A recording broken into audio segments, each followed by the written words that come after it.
The piercing scream cut through the elegant Manhattan restaurant like shattered crystal, silencing conversations worth millions and freezing champagne glasses halfway to lips. 7-year-old Chiara Bianchi sat rigid in her chair, hands pressed against her ears, eyes squeezed shut as terror consumed her small frame. Her father, Luca Bianchi, the man who controlled half of Brooklyn's docks, reached toward her desperately, his powerful hands trembling with helplessness. "Chiara, please!" His voice cracked, the same voice that commanded respect from judges and fear from enemies. But the child only screamed louder, her body shaking as she stared at the empty chair beside her, the chair where her mother should have been sitting, where she would never sit again. Security moved closer. Wealthy diners whispered behind napkins. The maitre d' sweated through his expensive suit. In 2 years since his wife's death, Luca had faced down rival families, federal investigations, and corporate takeovers. But his daughter's grief? It brought him to his knees every time. Then, from behind the glass wall of the open kitchen, a woman in a white chef's coat moved with quiet purpose. Sabrina Keller had spent her life turning pain into sweetness, transforming broken pieces into something beautiful. She recognized that scream. It was the same sound she'd made at 9 years old when her mother disappeared for 3 days, leaving only a vague note on the kitchen table. Setting down her pastry bag, Sabrina did something no one else dared. She walked directly toward the most dangerous man in New York and his screaming daughter. "She's not having a tantrum," Sabrina said softly, kneeling beside Chiara's chair. "She just misses someone." The autumn wind whipped through Manhattan's Upper East Side, rattling the floor-to-ceiling windows of Le Ciel d'Or as if trying to break into the warmth inside. The French restaurant glowed like a jewel box against the darkening October sky, crystal chandeliers casting amber light over tables draped in pristine white linen. Sabrina Keller moved through the open kitchen with practiced precision, her blonde hair pulled into a severe bun, ice-blue eyes focused on the delicate pastries taking shape under her hands. At 29, she was Le Ciel d'Or's head pastry chef, the woman responsible for the desserts that food critics called edible poetry. Her white chef's coat was spotless, her movements economical and graceful. She piped vanilla bean creme onto paper-thin tuile cookies, each one identical to the last. Perfection was her specialty, control her comfort zone. In the kitchen, she could transform chaos into beauty, turn simple ingredients into something that made people close their eyes and remember better times. "Chef Keller," called Marcus, one of the line cooks. "The Bianchi reservation just arrived."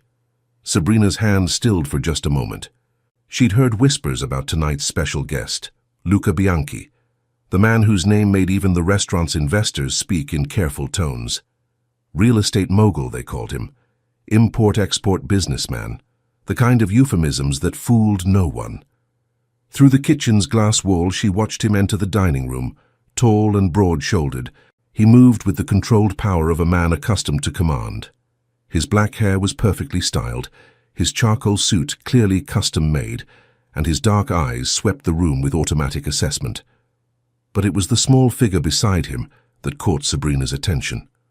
The little girl couldn't have been more than 7, dressed in a navy blue dress with white trim, her dark hair pulled back in a neat ponytail. She walked with careful, measured steps, her small hand clasped tightly in her father's much larger one.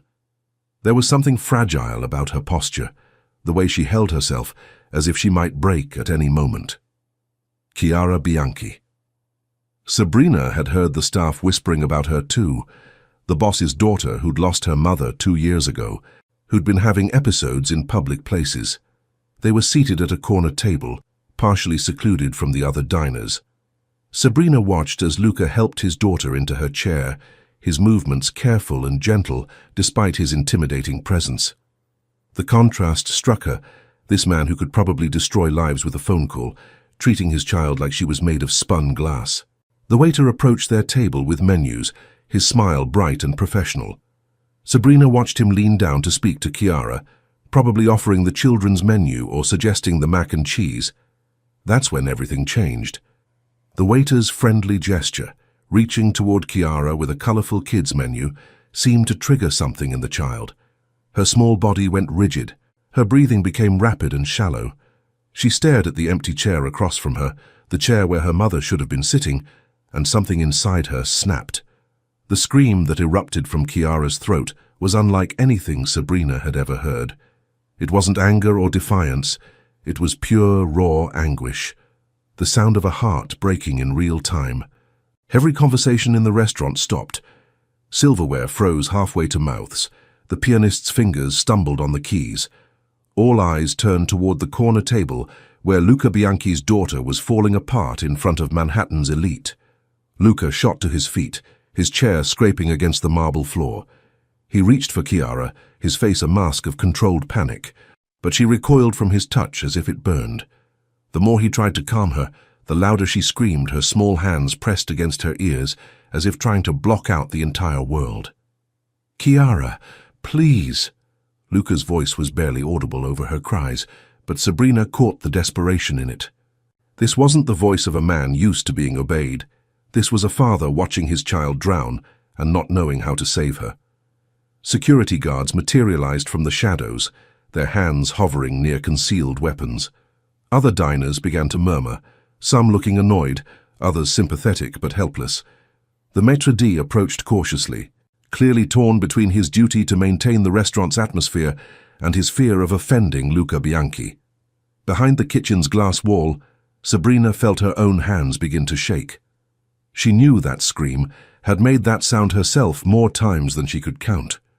It was the cry of a child who'd lost something irreplaceable, who didn't understand why the world kept spinning when her own had stopped completely. That's when Sabrina made a decision that would change everything. She untied her apron, set down her pastry bag, and walked toward the kitchen door. Several staff members stared at her in shock. No one approached Luca Bianchi uninvited, especially not during a family crisis. But Sabrina had spent her childhood being that screaming child, and she'd learned something that all the psychiatrists and social workers had missed. Sometimes the only person who could reach a drowning child was someone who'd learned to swim in the same dark waters. She pushed through the kitchen door and stepped into the dining room, her white chef's coat bright against the restaurant's muted elegance. Every step toward that corner table felt like walking through quicksand. But she didn't stop, because sometimes saving someone else was the only way to save yourself. Sabrina approached the table with the careful movements of someone approaching a wounded animal. Chiara's screams had evolved into broken sobs, her small body shaking with each ragged breath. The sound was devastating, not the calculated tantrum of a spoiled child, but the raw grief of someone too young to understand why her world had been torn apart. Luca's dark eyes tracked Sabrina's approach, his jaw tight with barely controlled frustration. Up close, she could see the exhaustion etched into his features, the way his expensive suit couldn't hide the slump of defeat in his shoulders. This was a man who'd built an empire through intimidation and strategy, but his 7-year-old daughter had brought him to his knees. "Sir," the maître d' whispered urgently, trying to step between Sabrina and the table. "I'm so sorry for the disturbance. We'll handle—" "Let her through." Luca's voice cut through the chaos like a blade. His eyes never left Sabrina's face as he spoke, and she felt the weight of his attention like a physical force. "I want to hear what she has to say." Sabrina knelt beside Chiara's chair, bringing herself to the child's eye level. The little girl's face was flushed red from crying, her dark hair escaping from its neat ponytail. She kept her hands pressed firmly over her ears, as if trying to block out not just the sound but the entire world. "Hi, Chiara," Sabrina said softly, her voice barely above a whisper. "My name is Sabrina. I work in the kitchen here. Would it be okay if I sat with you for a minute?" The child didn't respond, but her sobs quieted slightly. Sabrina took that as permission and settled more comfortably on the floor beside the chair. She didn't try to touch Chiara or force eye contact. Instead, she simply made herself present, a calm anchor in the storm of the child's emotions. "I know this feeling," Sabrina continued, her voice steady and warm.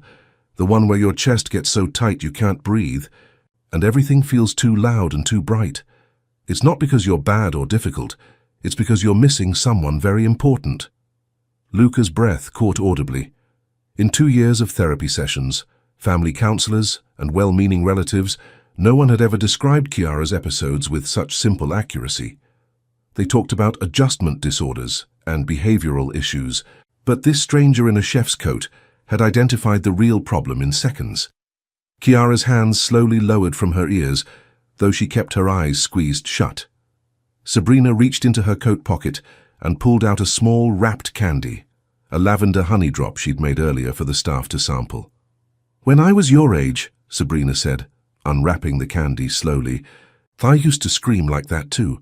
My mum would go away sometimes, and I didn't know when she was coming back. The screaming was the only way I could tell everyone how much it hurt inside."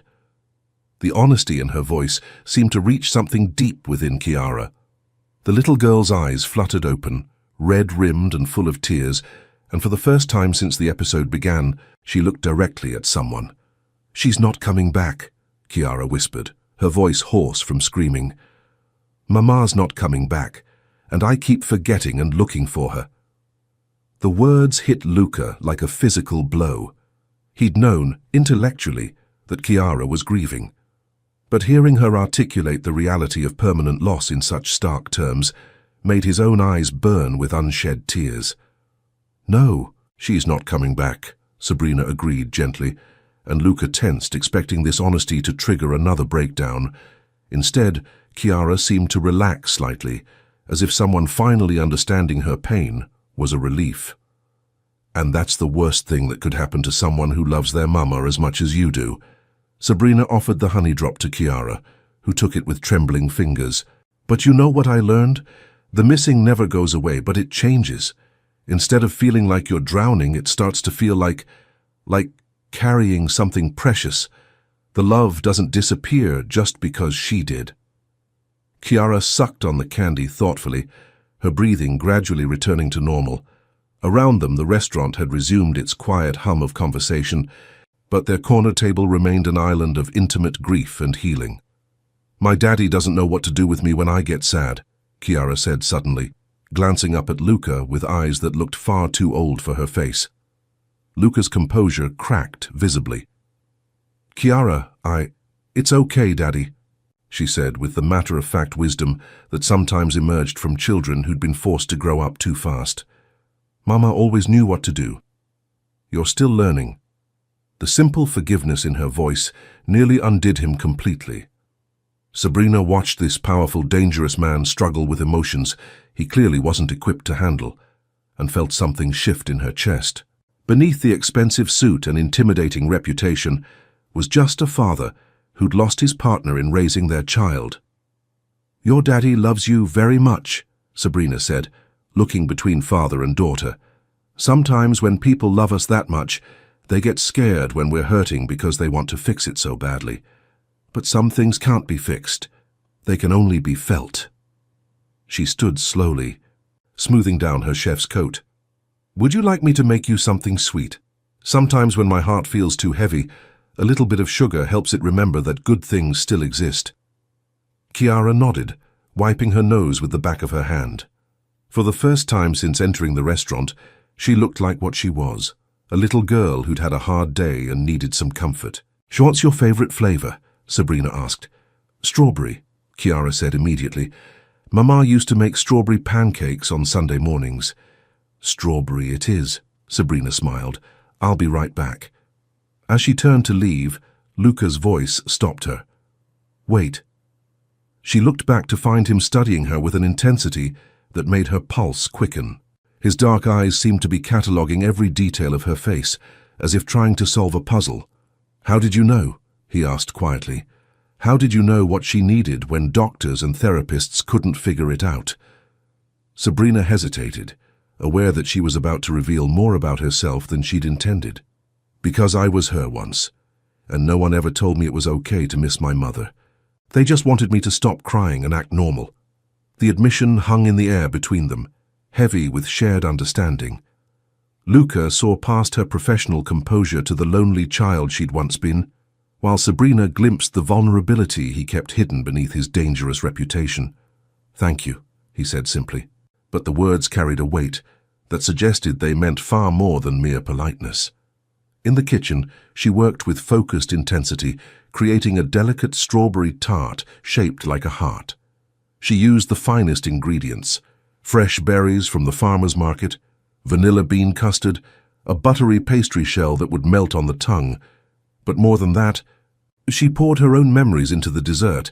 Sunday mornings when her mother was sober and present, rare moments of sweetness in a childhood marked by absence and uncertainty. When she returned to the dining room 20 minutes later, she found Luca and Chiara sitting quietly together. He'd moved his chair closer to hers, and she was leaning against his arm while he read something on his phone in a low, soothing voice. "One strawberry heart tart," she announced softly, setting the plate in front of Chiara. "Made with extra love and a wish for sweeter dreams." Chiara's eyes widened at the beautiful dessert, and for the first time that evening she smiled.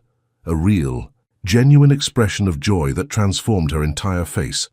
"It's beautiful," she breathed, then looked up at Sabrina with serious eyes. "Will you sit with us while I eat it? I don't want you to go back to the kitchen yet." Sabrina glanced at Luca, expecting him to politely decline on behalf of his daughter. Instead, he gestured to an empty chair. "Please," he said, and something in his voice suggested the invitation was as much his as Chiara's. As Sabrina sat down at the table with the most dangerous man in New York and his grieving daughter, she realized she'd just stepped across a line she'd spent her entire adult life avoiding. But watching Chiara take her first bite of the tart, seeing the way Luca's shoulders relaxed for the first time all evening, she couldn't bring herself to regret it. Some lines she was beginning to understand were meant to be crossed. 3 weeks later, Sabrina had fallen into a routine she never could have imagined. Every Tuesday and Thursday afternoon, when Le Ciel d'Or was closed for private events, Luca would arrive with Chiara for what had become their unofficial therapy sessions, disguised as dessert tastings. Today, Chiara sat perched on a stool in the kitchen, carefully measuring flour into a mixing bowl, while Sabrina guided her hands. The little girl had traded her formal dresses for jeans and a pink sweater, her hair loose around her shoulders instead of pulled back severely. The change was remarkable. She looked like a child instead of a miniature adult. "Now we add the vanilla," Sabrina instructed, watching as Chiara concentrated intensely on each drop. "Baking is like magic, but the magic only works if you pay attention to every ingredient." "Like how Daddy pays attention to his business meetings?" Chiara asked innocently. Luca, who was sitting at the prep counter reviewing documents on his tablet, looked up sharply. "What do you know about my business meetings? I know you talk really quiet on the phone sometimes, and Uncle Marco always looks worried after," Chiara said matter-of-factly, not looking up from her measuring. "And I know you count money in the safe when you think I'm sleeping." Sabrina felt the temperature in the kitchen drop several degrees. She'd been carefully avoiding thinking too deeply about exactly what Luca did for a living, focusing instead on the gentle father she saw with Chiara. But moments like this reminded her that she was standing in the middle of something much more dangerous than a custody arrangement. "Chiara?" Luca's voice carried a warning edge. "We don't talk about—" "It's okay, Daddy," Chiara interrupted with the fearless honesty of childhood. "Sabrina already knows you're not really in real estate." She's smart. She figured it out the first day. Both adults stared at the 7-year-old who continued mixing batter as if she hadn't just dropped a conversational bomb. Sabrina felt heat rise in her cheeks as Luca's dark gaze fixed on her with laser intensity. "Is that so?" he said quietly, setting down his tablet and giving Sabrina his full attention. "I don't ask questions that aren't my business," Sabrina said carefully, focusing on Chiara's hands rather than meeting Luca's eyes. "Your daughter needed help. That's all that mattered to me." "But you're not stupid," Luca pressed, standing and moving closer to where she stood. "You know exactly who I am and what I do, and you're still here." The statement hung in the air like a challenge. Sabrina could feel the weight of his presence behind her, the subtle threat that always lurked beneath his careful courtesy. "Yes," she said simply, finally turning to face him. "I know who you are. And I'm still here because she needs someone who understands what it's like to be a child in an adult world that doesn't make sense." Something flickered in Luca's dark eyes. Surprise, perhaps, or respect. Most people either cowered in his presence or tried to use his reputation for their own gain. Sabrina was doing neither. "Aren't you afraid?" he asked, his voice low enough that Kiara couldn't hear. Sabrina considered the question seriously. "Of you? No, of caring too much about both of you, terrified." The honesty of her answer seemed to catch him off guard. Before he could respond, the kitchen door burst open with enough force to rattle the prep tables. Marco Benedetti, Luca's lieutenant, strode in with his face flushed and his usual composure completely shattered.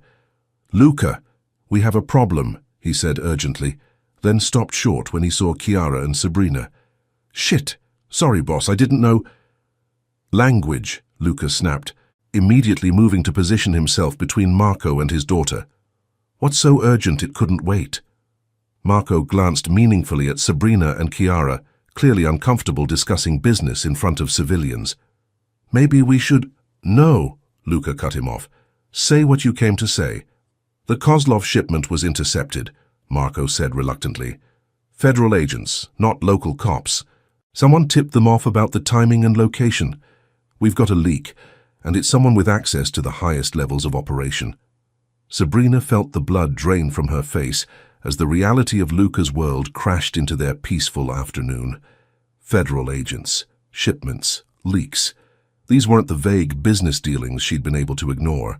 This was active criminal enterprise, the kind that put people in federal prison for decades. Kiara, oblivious to the tension crackling between the adults, continued decorating her cake. But Sabrina saw the moment Luca's entire demeanor shifted. The gentle father disappeared, replaced by the cold, calculating crime boss she'd only heard rumors about. "How much did we lose?" he asked, his voice deadly quiet.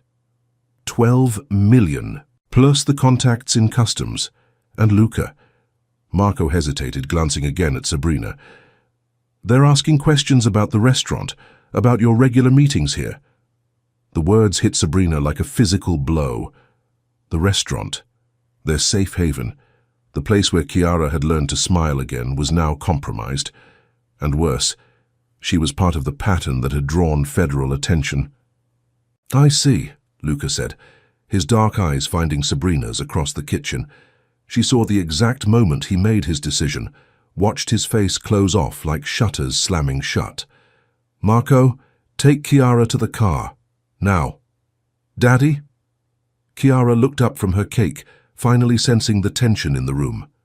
"What's wrong? Why does Uncle Marco look scared?" "Nothing's wrong, Princess," Luca said. But his voice had gone flat and emotionless. "We just need to go home now." "But I'm not finished decorating." "Now, Kiara." The command in his voice made the little girl's eyes widen with hurt confusion. As Marco led a protesting Kiara from the kitchen, Luca turned back to Sabrina. The man who'd sat reading to his daughter 20 minutes ago had vanished completely, replaced by someone cold and dangerous. "This was a mistake," he said quietly. "All of it. I should never have involved you in our lives." "Luca." "No." His voice cut through her protest like a blade. "You heard what Marco said. The feds are watching this place, watching me. Which means they're watching you now too. I won't be responsible for destroying your life." Sabrina felt something breaking apart in her chest. "So that's it? You're just going to walk away? What about Kiara? She needs to be safe," Luca interrupted harshly. "And she can't be safe around me. Neither can you." He moved toward the door, then paused without turning around. "Thank you for what you did for her, for both of us. But it's over." And then he was gone, leaving Sabrina alone in the kitchen with the lingering scent of vanilla and the devastating realization that she'd fallen in love with a man who lived in a world that could destroy everything she'd worked to build. The half-decorated cake sat abandoned on the counter, a sweet reminder of the family she'd never really had and had just lost forever. 2 weeks passed in agonizing silence. Sabrina threw herself into work with desperate intensity, arriving at Le Ciel d'Or before dawn and staying until the last customer left.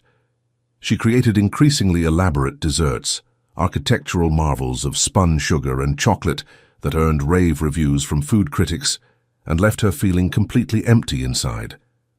The restaurant felt different now. Every time the door opened, her heart jumped. hoping to see a little girl in a pink sweater and the man who turned her carefully ordered world upside down. But they never came. The corner table where they'd shared so many quiet afternoons remained occupied by other diners, wealthy couples who complained about the wine selection, and business associates who discussed mergers over 7-course meals. None of them needed her the way Chiara had. None of them looked at her the way Luca had in those unguarded moments when he'd forgotten to be dangerous. Her phone buzzed with a text from an unknown number. "She won't eat, won't talk, please." Sabrina's hands trembled as she read the message. No signature, but she knew who'd sent it. Luca, reaching out despite his own decree that contact was too dangerous. The fact that he'd broken his own rule meant Chiara was in serious trouble. She typed back quickly, "Where are you?" The response came immediately. "Home, Brooklyn Heights, 47 Remsen Street. Come alone." Sabrina stared at the address, her heart racing. Going to Luca's house was crossing a line she couldn't uncross. It meant entering his world completely, seeing the full scope of what he was. But the thought of Chiara suffering, of that bright little girl retreating back into the darkness of grief, made the choice simple. She told Augusta she was sick and caught the subway to Brooklyn, her chef's coat traded for jeans and a sweater. The address led her to a stunning brownstone in one of Brooklyn's most exclusive neighborhoods, the kind of place that cost millions and came with its own security system. The man who answered the door wasn't Luca. Tall, broad-shouldered, with the alert posture of professional security, he looked her up and down with obvious suspicion. "You're the chef," he said. It wasn't a question. "I'm here to see Chiara," Sabrina replied, lifting her chin despite her nervousness. "Boss is expecting you, 3rd floor, end of the hall." The interior of the house was even more impressive than the exterior.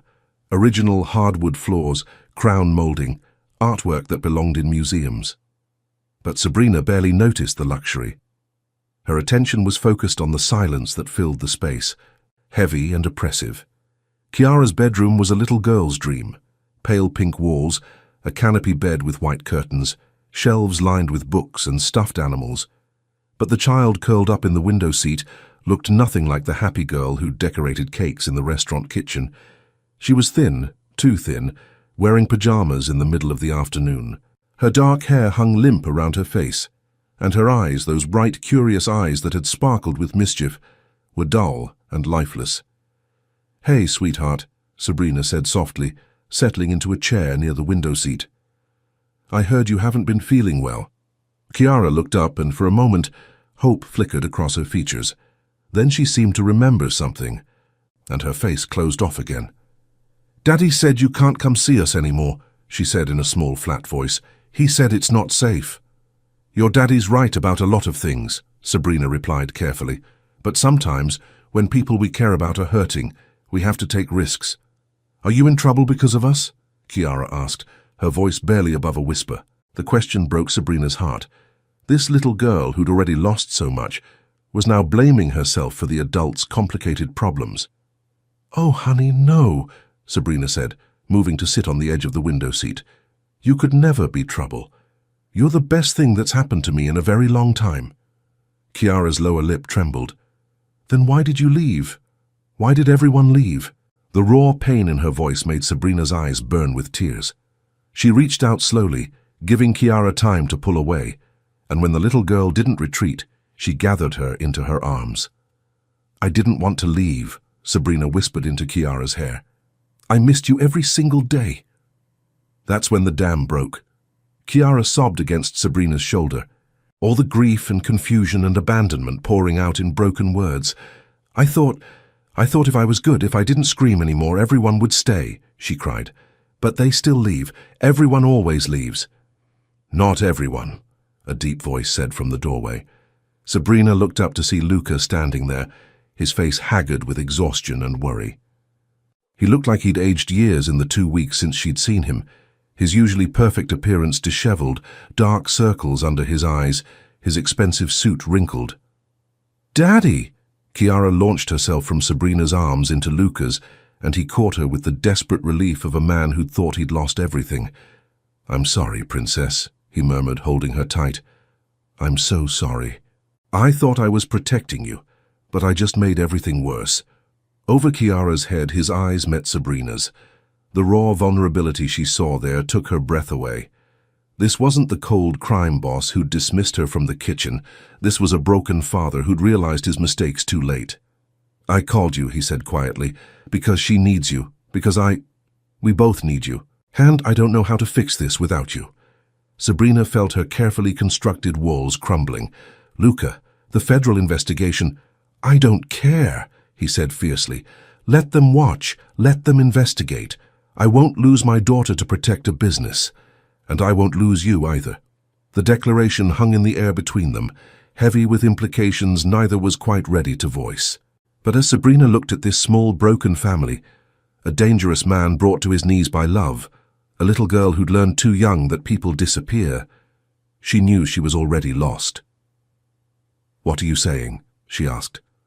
Luca set Kiara down gently, his hands framing her small face.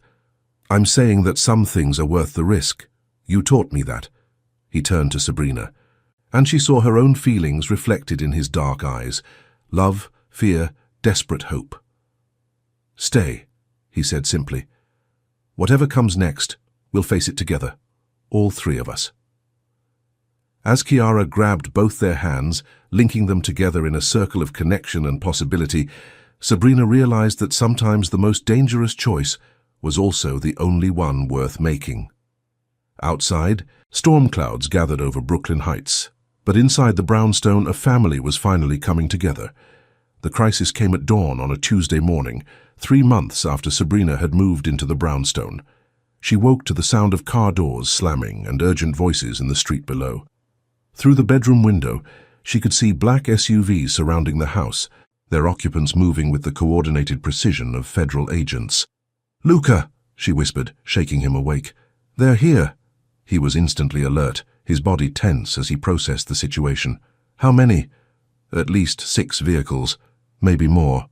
Luca was already reaching for his phone, but before he could dial, it rang. Marco's voice came through the speaker, tight with controlled panic. "Boss, they've got warrants. Federal racketeering charges. They're moving on all the properties simultaneously." Kiara? Luca's first concern was always his daughter. Safe. She's at school. I've got people watching, but they're not targeting her. This is about you. Sabrina felt her world tilting off its axis. She'd known this moment might come, had tried to prepare herself for it, but the reality was devastating. Luca could be taken away for decades. Kiara would lose another parent, and she'd lose the family she'd never expected to find. "I need to surrender," Luca said quietly, his voice steady despite the chaos erupting around them. "If I run, they'll tear the city apart looking for me. Kiara doesn't deserve that." "No," Sabrina said fiercely. "There has to be another way." Luca cupped her face in his hands, his dark eyes intense with love and regret. "Listen to me. Take care of Kiara. She's going to need you more than ever now." "Don't talk like this is goodbye," Sabrina protested, even as tears streamed down her cheeks. "I love you," he said, kissing her with desperate tenderness. "Both of you. Remember that, no matter what happens next." The front door splintered open with a crash that shook the entire house. Heavy footsteps thundered up the stairs as federal agents flooded the brownstone. "Luca Bianchi!" a voice shouted. "FBI, come out with your hands visible." Luca stood slowly, his movements deliberate and non-threatening. He was wearing only pajama pants, his chest bare. But he carried himself with the dignity of a king facing execution. "I'm here," he called out. "I'm unarmed and complying." The bedroom door burst open, and suddenly the space was filled with armed agents in tactical gear. Sabrina pressed herself against the headboard, her heart hammering as weapons were trained on the man she loved. "Luca Bianchi, you're under arrest for racketeering, money laundering and conspiracy," the lead agent announced, producing handcuffs. As they read him his rights, Luca's eyes never left Sabrina's face. She saw him memorizing every detail, storing up the image of her to carry him through whatever came next. "Agent Morrison," a voice called from the hallway. Another federal agent appeared in the doorway, holding a tablet. "We've got a problem," Morrison stepped aside to confer with his colleague, their voices too low to hear. Sabrina caught fragments. Witness protection, credible threat, immediate extraction. When Morrison returned, his expression was grim. "Mr. Bianchi, it appears someone in your organization has been cooperating with our investigation. They've provided detailed information about your activities, but they've also exposed themselves to significant danger." Luca's face went deadly pale. "Who? We can't reveal that information, but the witness has specifically requested protection for your daughter and Miss Keller. They seem to believe you're all in immediate danger from your former associates." The implications hit Sabrina like a physical blow. Someone close to Luca had betrayed him, but in doing so they'd also tried to protect his family. "I want to see the witness," Luca demanded. "That's not possible, but they did ask me to give you this." Morrison handed Luca a sealed envelope. With his hands cuffed, he couldn't open it himself, so Sabrina took it with trembling fingers. Inside was a single photograph, Chiara at school, taken from a distance with a telephoto lens. On the back, someone had written in block letters, "She's next." Luca's composure finally cracked. "Get them out of here," he said urgently to Morrison. "Whatever deal you're offering, I'll take it. Just protect them." "Actually," Morrison said, "the deal isn't for you, it's for them." He turned to Sabrina, his expression surprisingly gentle. "Miss Keller, our witness has provided evidence that you've been documenting financial irregularities at the restaurant where you work, money laundering operations that you reported to the IRS 3 months ago." Sabrina stared at him in confusion. "I never reported anything to the IRS. According to our records, you did. Detailed reports about cash transactions that didn't match the restaurant's stated revenue. You've been an unwitting federal informant for months." The pieces clicked into place with sickening clarity. Someone had been using her identity, her position at the restaurant, to feed information to the federal government. She'd been set up as a witness without her knowledge, which meant she was now a target for Luca's enemies. "The witness protection offer extends to you and Chiara," Morrison continued. "New identities, relocation, full federal protection. You'll be safe."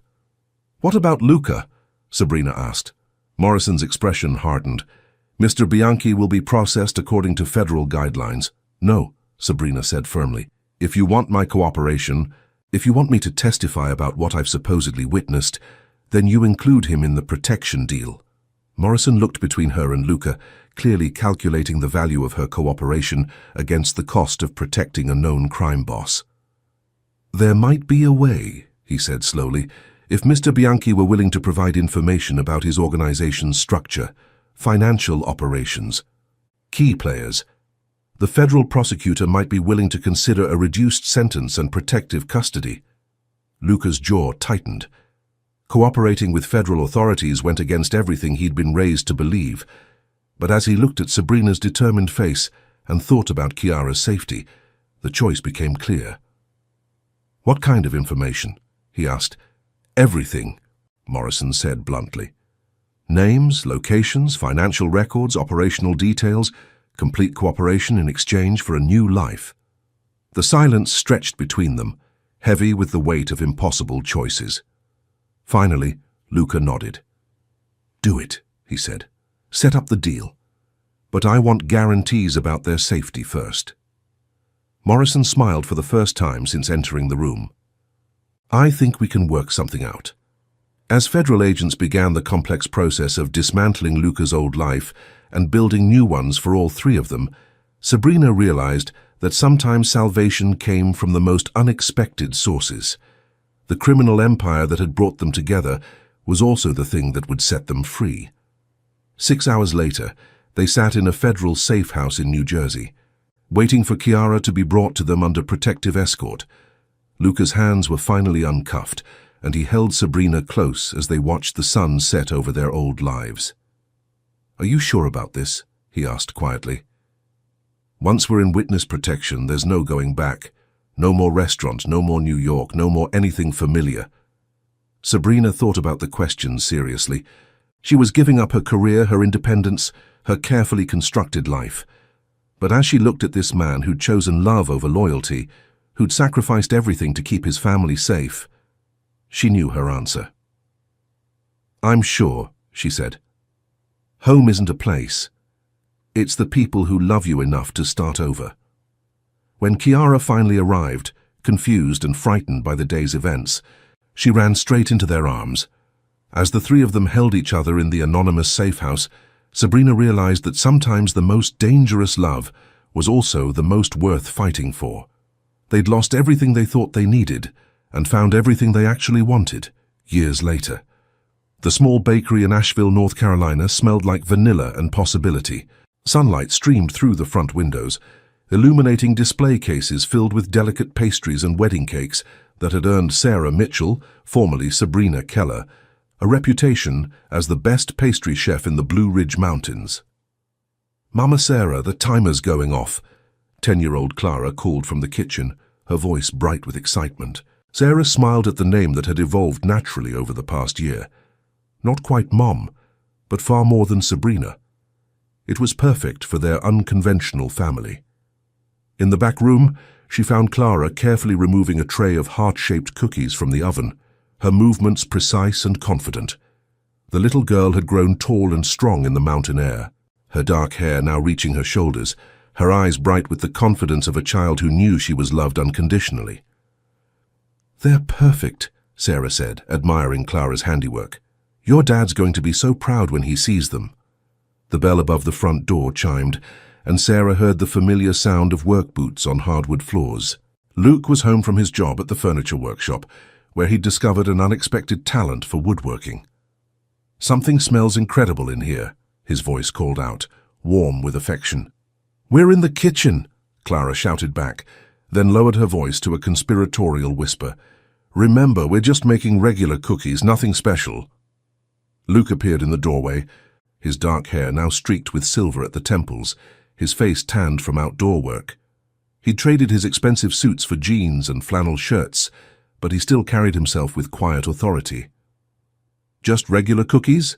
he asked, raising an eyebrow as he took in the elaborate decorating station Clara had set up. "With royal icing and edible gold leaf?" "Very regular," Clara insisted solemnly, then broke into giggles as Luke swept her into a hug.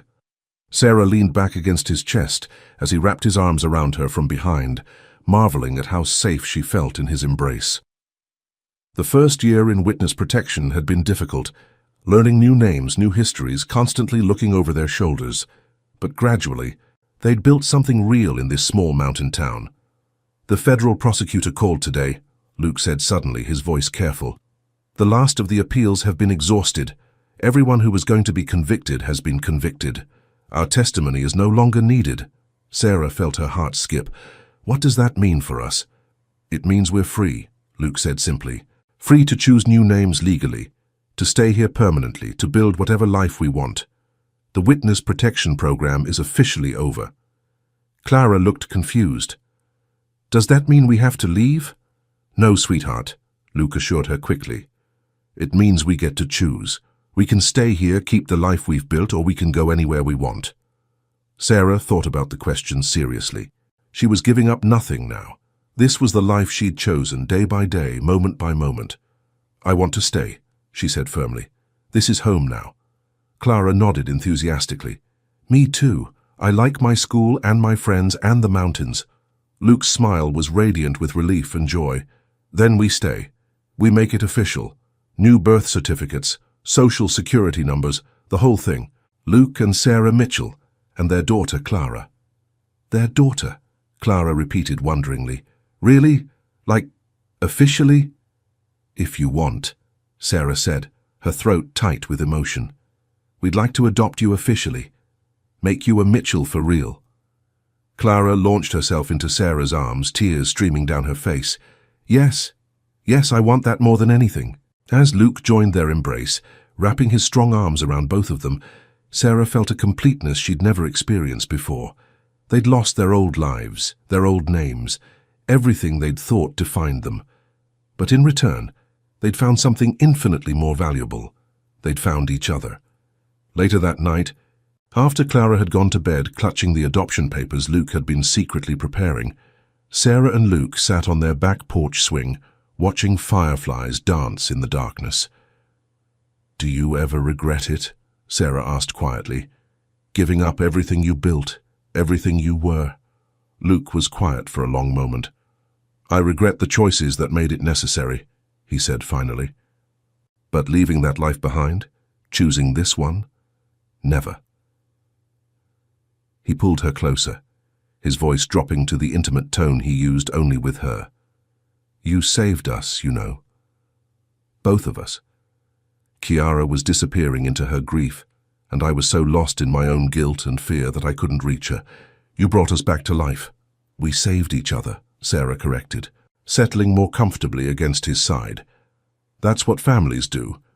As they rocked gently in the mountain breeze, surrounded by the peaceful sounds of their chosen home, Sarah thought about the screaming little girl in the expensive restaurant, the dangerous man who'd been brought to his knees by love, and the lonely chef who'd found her courage in a moment of crisis. Sometimes the most beautiful love stories began with the most broken people. Sometimes salvation came disguised as destruction.